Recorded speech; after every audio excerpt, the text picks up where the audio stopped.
Spinning.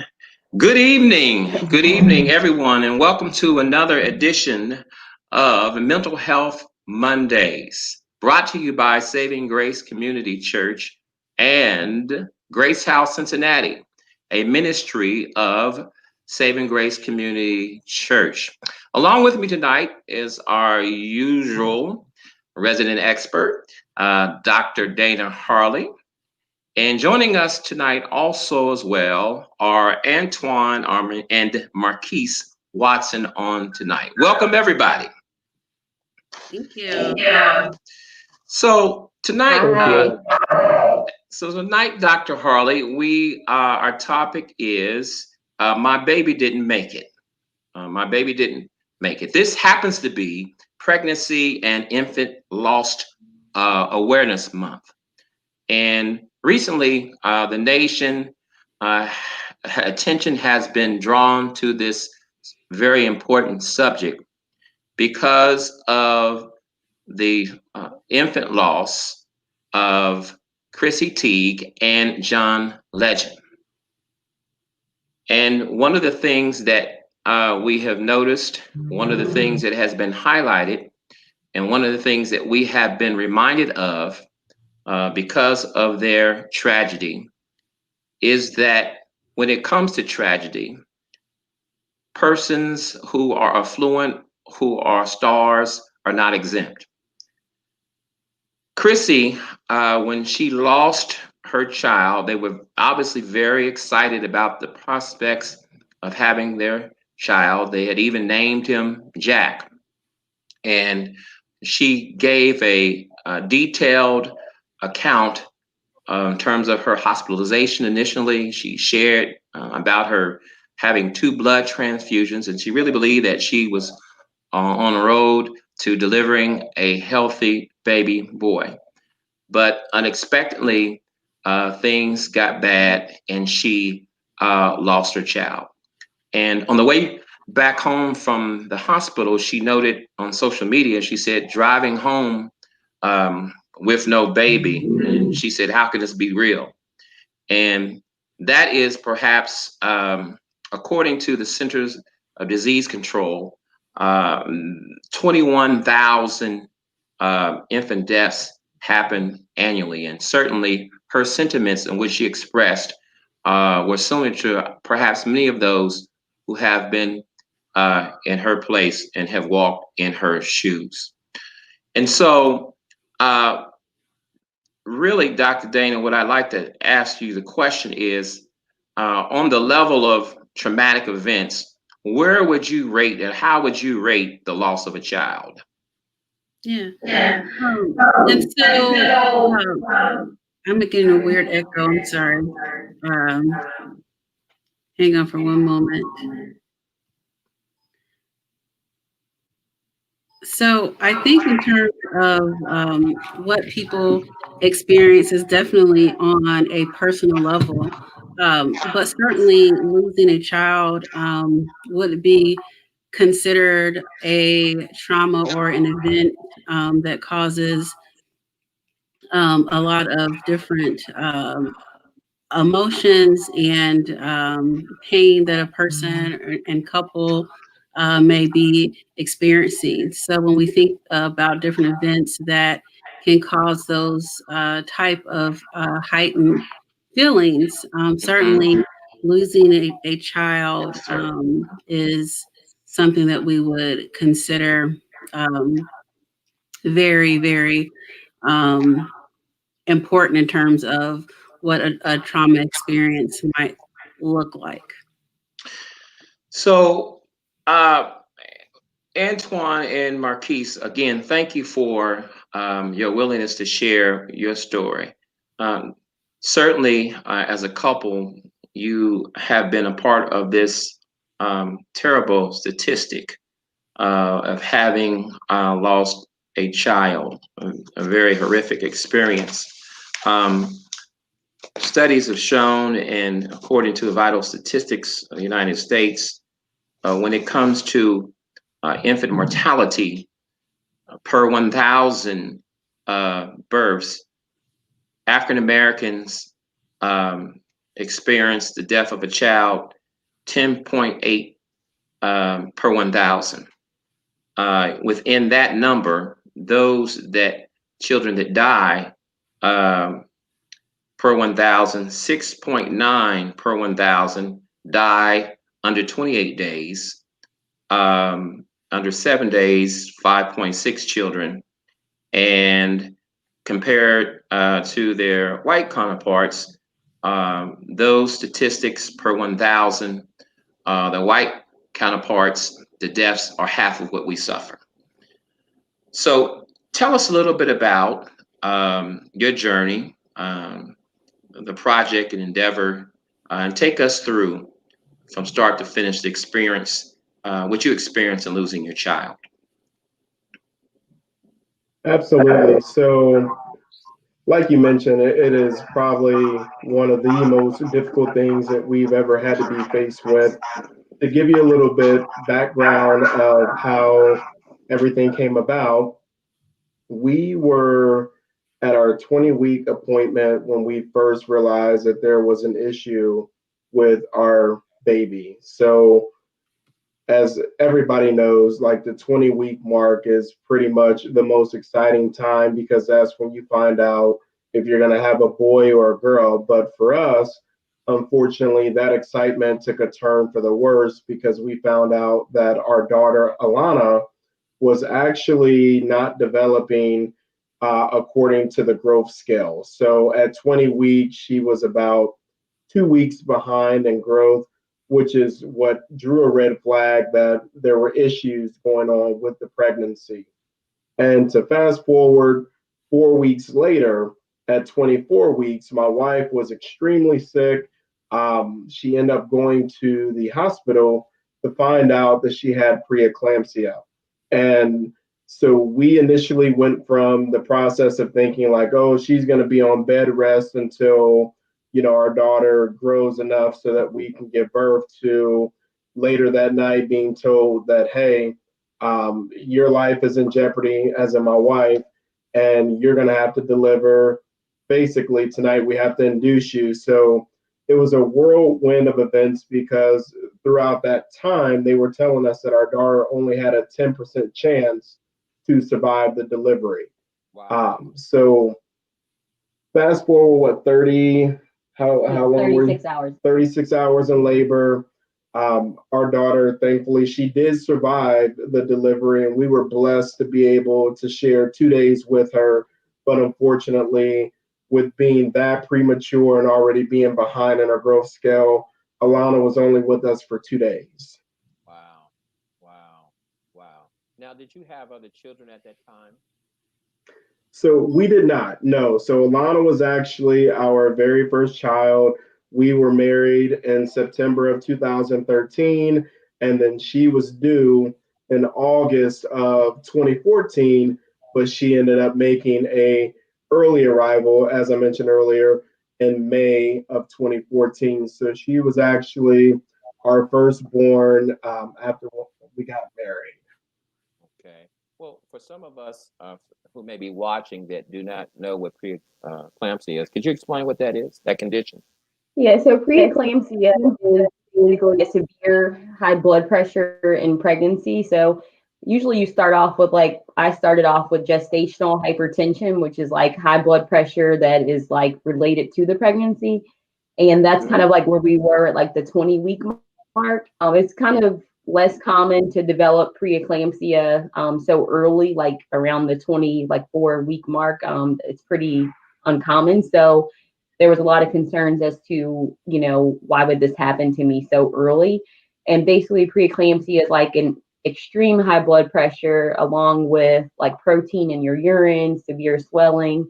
And then usually they're concerned about you developing something called eclampsia, which is like seizures related to the high blood pressure.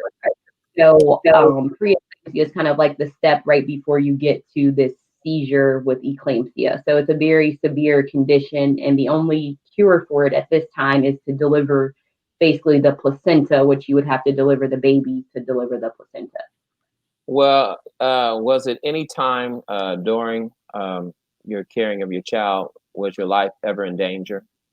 Yeah, so basically what happened was I had been being watched for about a month, like Antoine said, from the ultrasound we had at 20 weeks.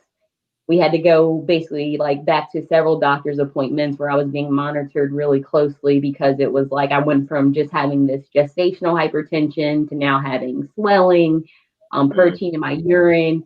And basically, the day that I went to the doctor's office, I was having severe shortness of breath, which is basically because there was fluid developing around my heart and my lungs related to the preeclampsia. So basically their only option was for me to deliver basically to save my life at that time. Wow, wow, wow, wow. So in terms of the cause of Elena's death, what was it determined to be? So she was basically premature, obviously, like Antoine said, at 24 weeks. And there's a lot of kind of journey that those little babies have to go through, even when if they do survive, just complications related to the premature birth. But ultimately, Antoine and I decided Alana was basically hooked up to a ventilator. She was in the NICU. And we decided that her prognosis was not looking very good. So we decided to basically have them take her off of the machine so that we can hold our baby and have some time with her on our terms before she passes away. So, how difficult was that for you guys? Extremely difficult because we're a couple of faith. So obviously we were trusting and believing that God was going to see Yeah, us through, that we were going to see this miracle, yeah, and to just continue to see that things weren't getting better and that she wasn't progressing on her own. We had to come to a decision where we knew it was time. We wanted to be able to cherish those moments because while she was on the machines, we weren't able to really hold her, to love on her. She was in an incubator the entire time. So, with a lot of thought and prayer, we decided that it was that time. And one thing that I had to remind myself is like, when they initially told us that Alana only had a 10% chance to survive the delivery, I immediately, went to a bathroom in the hospital. I was on my knees praying, just asking for God to, allow her to make it within that 10% chance. And what I had to realize is God really did honor that. It may not have been exactly how we had planned it to be, but He gave us the time. Those 2 days that we had with her, I'll never trade for anything in the world. And for us, her death actually really gave us purpose for our journey of helping other families, because prior to this, I mean, to be completely honest with you, I feel like this is a subject that isn't talked about all that commonly. And so therefore, when we went through our loss, we had so many people reach out to us and mention how they had gone through that in the past, and we had no clue. So we knew it was important to be able to have gone through that and be able to share with other families to let them know that they're not alone. Very powerful. Very powerful. Great opportunity for God to be able to take what some would deem as something as a tragedy into a teachable and a faith moment for those who are dealing with similar things. Dr. Dana, Dr. Harley, as you listen to Antoine and Marquise' story so far, when it comes to grief, when it comes to loss, how similar are what they have shared so far resembles loss and grief in general? Yeah.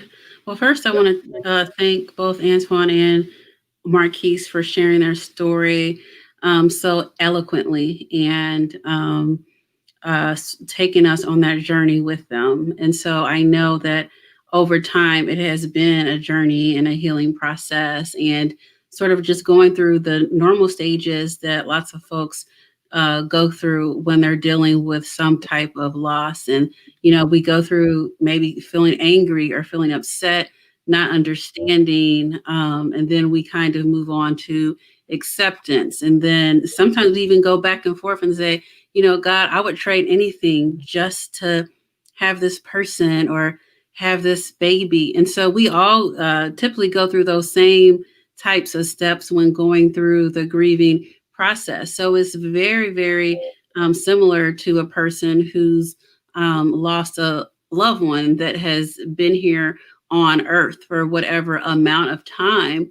And so, they definitely share their lived experience and help us really understand um, just how faith works and how they were able to go through this experience. But then we can see how resilient that they are and how they're able to situate their experience and be able to share so much positivity and things that people may not really realize that, well, how could you, have this really positive experience about a situation that seems so negative at first. But I think that them sharing definitely with other couples and bringing awareness to this type of experience is very, very helpful and healing within itself.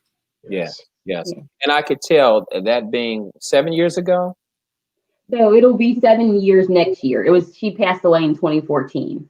It's very apparent that even though it happened 6-7 years ago, that it's still very much fresh in your mind. How many children do you have at this time? So we have 3 children now. So God is just so good and faithful. So we have a 5-year-old who is AJ Antoine Jr. Then we have Andrew, who is 3. And then we have a recently newborn Aiden. He's actually just turned 2 months. Was it today or yesterday? All right. Yesterday, 2 months. So awesome. Congratulations. Awesome. Thank you. That's awesome. So after losing that first child, how apprehensive were you about starting again? What types of emotions and discussions did you two have about trying again? So there was a lot of discussion, obviously, with me having preeclampsia, especially my first pregnancy. And so early in the pregnancy, I had to get a lot of follow-up from medical professionals to make sure there wasn't some underlying cause that, was causing me to have this preeclampsia. So of course, just that period of waiting for answers on, was there something else or did they miss something that, I didn't know about or things like that was very nerve-wracking.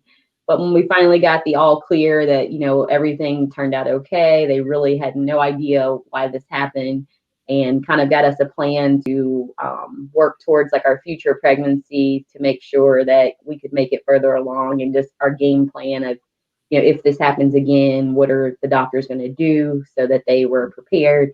I feel like even like when I was pregnant with AJ, basically kind of another story into this is basically he was born premature also. And I had preeclampsia again with AJ. So basically in 2015, I was pregnant with our son AJ and I developed preeclampsia again, but much later in the pregnancy. So I started having issues around like 27 or 28 weeks with him. And at 31 weeks, I got admitted to the hospital, basically to be there until as long as I could stay pregnant. And then at 33 weeks, I was starting to have the complications from preeclampsia again, where I had to be induced to deliver him early. And he spent 25 days in the NICU. So of course there was a lot of emotion that went into that because basically the same NICU where we lost Alana was the same NICU that AJ was in. Wow. So we had to go back to that same space in a year later, basically, with our child who was in a much better condition, but that brought on a whole bunch of different emotions and feelings. Wow. Because I can imagine that part of the struggle, the challenge to our faith is when we find ourselves in situations, number one, that we thought we wouldn't be in. I mean, it was hope that you would be leaving the hospital first with Jake, and I can just imagine things playing. It had to be almost like seeing a movie twice, or living a nightmare twice. Let us inside of your prayer closet. What sort of things were you praying and saying to God at this time?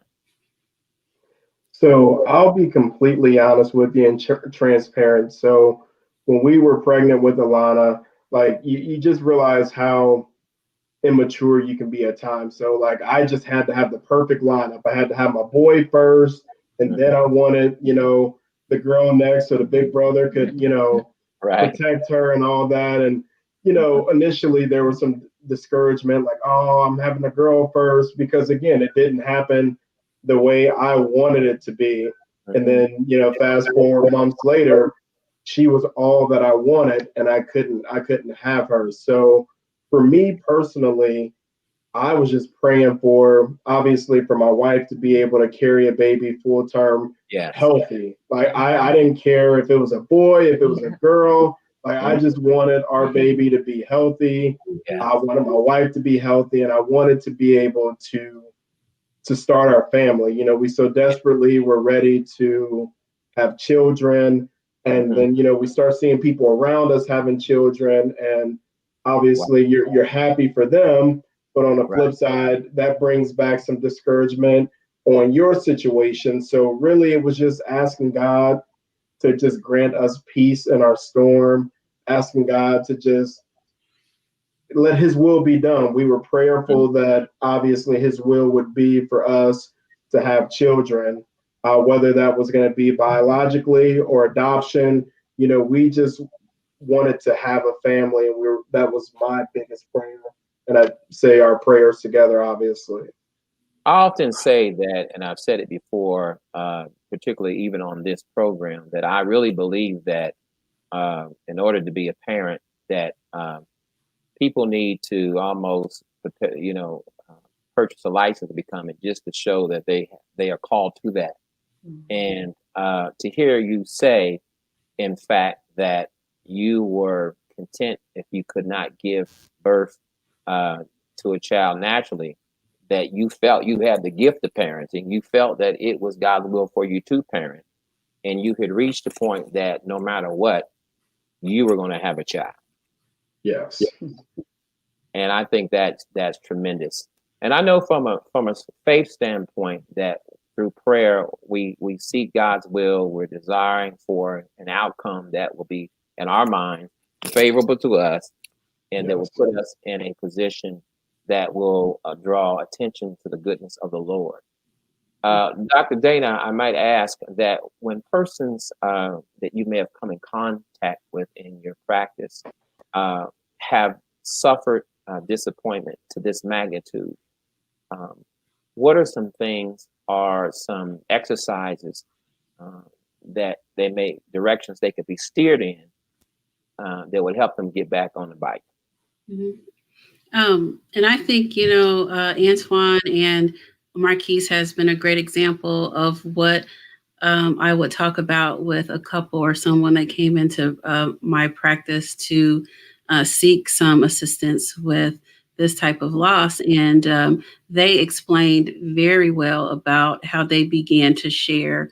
And through that sharing process, I feel like, or it sounded like they were able to also heal at the same time. So I would say, reach out to folks, reach out to a trusted person, a pastor, a loved one, a therapist or counselor, if that's what you would want, even a support group. And one of the things that I've noticed, especially within Black culture, we're sometimes less likely to reach out to other people with the same experiences, which is something that was pointed out earlier. And I think that's one of the best forms of healing, knowing that you're not alone. And so to get connected with other folks that have experienced those types of things helps you on your own journey. So I would say when you're ready, reach out, talk about it, have a safe place to express your thoughts and feelings. That's great insight, Dr. Harley. And it also serves as a great segue into my next question, which is, how are you all connecting to those who have experienced and have had a similar journey to yours? So kind of like when you asked the question about the prayer, like kind of what was our prayer, like about maybe 3 years ago or so, end of like 2017, I just started praying, like, God, show me like how we can help others.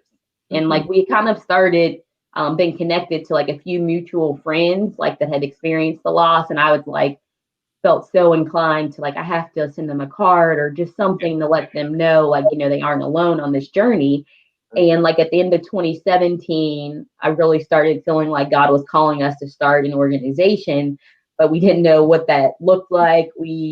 I have no like formal business training prior to that. So it was like, I don't know really what I'm doing, but God is calling me to do this. So I just kind of started looking up, like, what do I need to do to start a nonprofit? And literally one afternoon, I called Antoine. I was like, we had been talking about it. And I was like, I'm going to do it. And he's like, okay, like, go for it. Like, whatever God's telling you to do it. Like, I support you. So I like started basically with the state of Ohio, our nonprofit called the Alana Marie Project in honor of our daughter. We officially started February 16th, 2018. Awesome. And basically, like you shared, Dr. Dana, we just wanted families to know that they weren't alone in this space. And we wanted basically our daughter, Alana, we never wanted her to be forgotten. So we felt like the best way that we could serve people was just being there for them in that space. And basically we get connected with other families pretty much through, sometimes we get direct referrals from families that have a mutual friend or they find us on Facebook and they reach out to us. But oftentimes we get referrals from a friend of a friend, or let's say like a healthcare provider that has a patient, or whatever situation it may be that says like, hey, I have someone who can really benefit from being connected with you guys. And what we do is we send out what we call a grief support package. Okay. And that package usually has like a sympathy card, a gift card for a restaurant, a car decal that has like little angel feet on them. And then recently we've started including this devotional that is something that Antoine and I wrote last year. And it kind of walks through our story. And basically we mail that to people in their home so that they can receive it, get the information kind of in their own space when they're ready to go over it. Wow. So how many people have reached out to you in your interactions? What are some of the things that they're saying? Or how's your conversation with them? So you want to share? So really, a lot of times what happens is, so each year is grown, and I don't know what head count we're at now, but the thing with us is we stay connected with family. So it's not just like a one time done, like we're there for our families. If after their loss they have their rainbow baby, then we send them information or give them like a gift for the rainbow baby. But essentially we are just a hands-off approach because we know how delicate and sensitive this time is. We never want to be very intrusive at all. So typically when we get a referral, we're trusting that contact can gauge the environment of or the state of mind that couple or that single mother is in. So a lot of times we'll say, hey, we can send it directly, or we can give you the package to give to your person when the time is right. And we don't push ourselves on anyone. We just want to provide the information. And then of course, if they want to connect after reading our information, they're more than happy, or we're more than happy to connect. But a lot of times we'll get emails, we'll get private messages back, just thanking us for being so transparent about this. And we realize a lot of people feel the same way that we felt. We felt alone. We felt like, why is this happening to us? Right. And one thing that I've heard over and over in this conversation is about how healing it is to connect with people. And one of the things that we truly stand by is there's healing in helping others heal. Yeah. We're constantly healing every time we help another family. Sure, it may resurface some old feelings that you feel like it's fresh. It was 6 years ago, but it could feel like it just happened yesterday. But ultimately, we know connecting with these families is healing us as well. Wow. There in scripture, it is true that it is more blessed to give than it is to receive. And it has been proven scientifically that the reward from giving often eclipses the reward from receiving. And the fact that you are sharing grace because you receive grace, the fact that you are sharing love because you receive love, and the sharing of yourself is just an awesome and tremendous thing. Thank you. But oftentimes in tragedy, and this will be our last question, but oftentimes in tragedy, and Dr. Harley, if you have something you'd like to add, certainly jump in. But oftentimes in tragedy, particularly things like this, tension can come in the midst of you guys' relationship. How did you manage that, Antoine? How did you affirm Marquise? Marquise, how did you help Antoine in going through this tragedy? You want to go first? So I think personally it made us closer.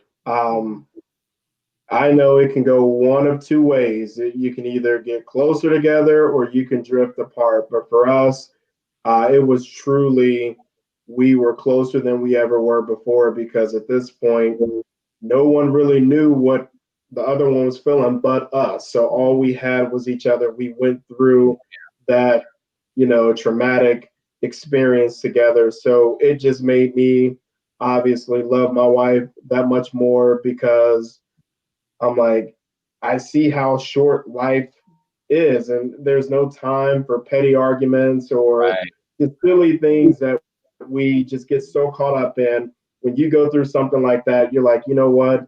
I'm putting that all aside.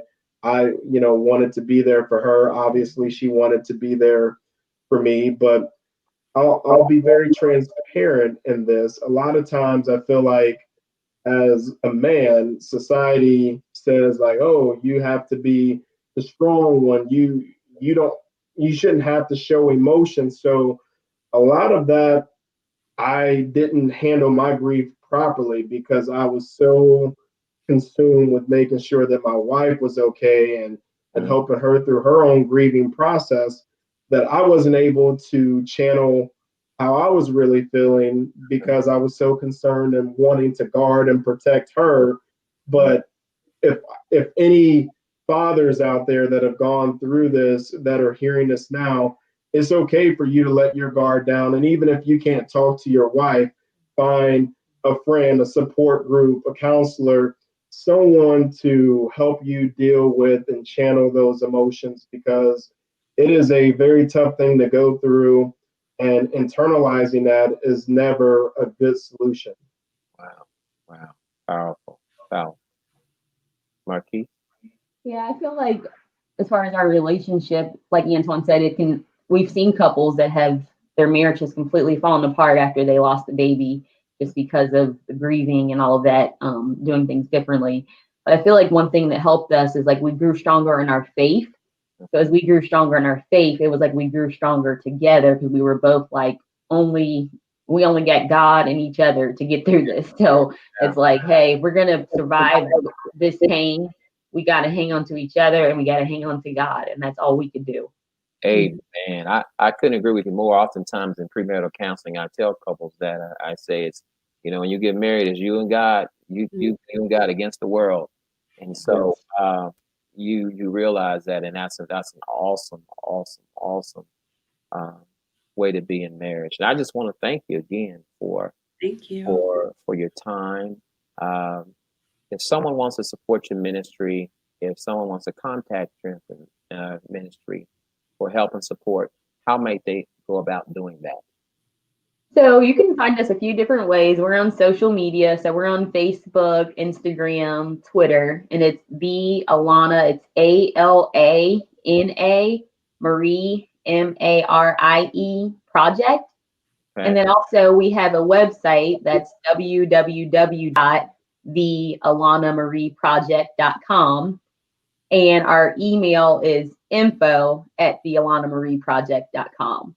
So you can find us on social media, our website, or shoot us an email. We'd be happy to connect with anyone who's experienced the loss, or if you have a loved one who has and you want to know how you can help support them, we'd be happy to share some of our advice or what you could do that would be helpful. And to our viewers, if you did not quite get that information, you can contact Saving Grace Community Church at 513-332-5522, 513-332-5522, or you can inbox us on Facebook, and we will make sure that we connect you to Antoine and Marquise. It's been awesome tonight, and once again, thank you for your transparency. Thank you for your realness, and thank you for allowing us inside this event, this chapter of your life, and just sharing with us. We greatly appreciate it. Thank you for having us. To our viewers, finally, as always, we want to encourage you to feel better, to become better, and to live better. Until next week, God bless you. Good night, everyone.